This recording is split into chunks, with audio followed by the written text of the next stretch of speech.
Friends ఇదిగోండి మొక్కలు మంచిగా ఇలా పూత మీద ఉన్నాయి అన్న టైంలో మొక్కలకు మనము మంచి హెల్తీగా ఉండేటువంటి లిక్విడ్ ఫర్టిలైజర్స్ అయితే ఇస్తూ ఉండాలి. అలా ఇస్తూ ఉంటే కాయలు ఏంటి మంచిగా పెరిగి వాటి యొక్క సైజు పెరుగుతుంది. లోపల వచ్చేటువంటి పల్ప్ ఉంటుంది చూడండి, ఆ యొక్క పల్ప్ కూడా మంచిగా అవుతుంది. మొక్క ఎప్పుడైనా మంచిగా తడిసేలాగా స్ప్రే చేసుకోవాలి. ఇదిగోండి ఇలా చెట్టు అంతా తడిసే విధంగా, కొమ్మలు కాయలు వచ్చినవి రానివి కూడా తడిసే విధంగా స్ప్రే చేయాలి. అలా స్ప్రే చేయడం వల్ల మొక్కలు కావాల్సిన పోషకాలు అంటే ఇది మంచిగా తీసుకుంటుంది. ఎందుకంటే దీనికి ఫోటోసింథసిస్ జరగడానికి ఆకులు ఏమి ఉండవు కదా, ఇదే ఆకులు ఇవే కొమ్మలు కాబట్టి ప్రతి బ్రాంచు మంచిగా తడిసేలాగా చేసుకోవాలి.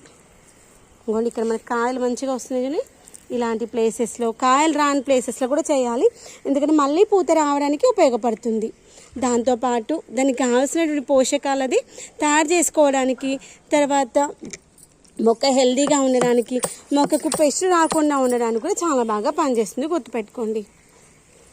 దాంతోపాటు మిగిలిన అన్ని మొక్కలకి ఇచ్చుకుందాము. ఇప్పుడు పచ్చిమిర్చి మొక్క ఉంది. ఈ యొక్క పచ్చిమిర్చి మొక్క ఆల్రెడీ ఒక కాపు అయిపోయింది. ఇప్పుడు ఇంకొక కాపుకు రెడీగా ఉంది. పిందెలు చూడండి, బుజ్జిగా పిందెలు ఉన్నాయి. ఇదిగోండి ఈ చెట్టు చూపిస్తానని బుజ్జిగా పిందెలు ఉన్నాయి కదా. ఈ స్టేజ్లో మొక్కకి మనము మంచిగా లిక్విడ్ ఫర్టిలైజర్స్ ఇస్తూ ఉన్నామనుకోండి, వాటిని ఉపయోగించుకొని మొక్క అంటే చాలా చాలా హెల్తీగాను పెరుగుతుంది. ఇలా మనం ఒక ప్రెషర్ పంపు తెచ్చుకున్నాం అనుకోండి, ఈజీగా ఉంటుంది. ఒక 10 లీటర్లు మొక్కలకు అన్నింటికి స్ప్రే చేసుకున్నాం అనుకోండి, హెల్తీగా హ్యాపీగా పెరుగుతాయి. ఇంకోటి గుర్తుంచుకోవాల్సింది ఏంటంటే, ఈ యొక్క వర్షాకాలంలో పెస్ట్ ఎక్కువగా వస్తుంది కాబట్టి మొక్కకి కింద భాగంలో అంటే ఆకులకి కింద కూడా స్ప్రే చేసుకోవాలి. చూడండి మొక్క చూడండి ఎంత ముద్దుగా ఉంది.